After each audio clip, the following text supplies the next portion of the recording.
Le collège Louise Michel de Chagny accueille un peu plus de 600 élèves. Parmi eux, nos ados du jour, les élèves de 3e 6. Ils ont choisi de parler de discrimination et des situations de harcèlement dont ils sont témoins dans leur quotidien.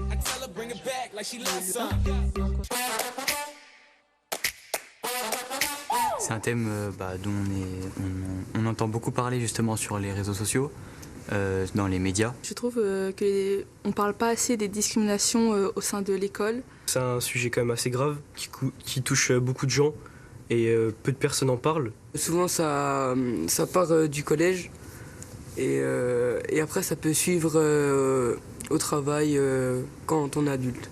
Il y a beaucoup de gens qui en souffrent sur les réseaux et notamment au quotidien. Ça peut engendrer chez les jeunes une phobie scolaire, avoir peur d'aller en cours. Ça me touche parce qu'on peut tous être victimes. Personne doit être mis à l'écart et voilà.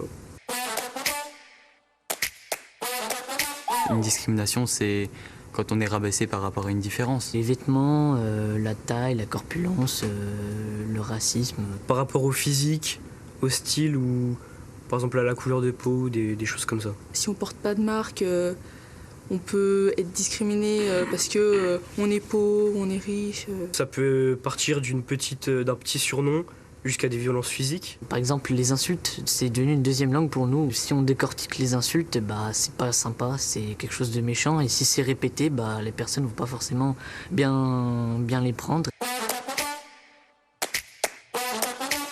Dans le collège, j'ai une amie à moi parce qu'elle est petite, tout le monde la rabaisse par rapport à sa petite taille. Ils croient que tout simplement parce qu'elle est petite, elle n'est pas intelligente, alors que franchement c'est une fille superbe quand on la connaît bien. Donc il ne faut pas se fier aux apparences. C'était un élève, il était un peu plus intelligent que les autres élèves. Et vu qu'un élève se sentait inférieur à lui niveau scolaire, il a commencé au début à le taquiner, et après c'est parti plus loin, à frapper. J'en ai entendu parler d'un élève dans les transports en commun justement pour venir au collège qui s'est fait harceler ou discriminer par rapport, je sais pas forcément pourquoi, mais il a réglé le problème avec ses parents et maintenant les élèves arrêtent de l'embêter parce qu'il s'est mis devant dans le bus. Il y en a que ça amuse de faire ça, ils savent pas quoi faire, alors du coup ils discriminent des personnes. Je pense pour faire rigoler les autres ou pour s'apprêter de l'attention. Je pense que c'est pour ça. On camoufle en fait le harcèlement ou les discriminations par de l'humour, alors que c'est totalement différent.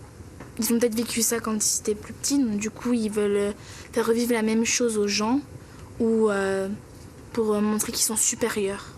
L'effet de groupe, tout simplement montrer qu'on est plus fort que quelqu'un en discriminant une autre personne. Je trouve que les gens manquent d'empathie par rapport aux autres, ils se mettent pas à leur place et voilà. Des sanctions plus dures avec les personnes qui discriminent. Mieux sensibiliser les élèves.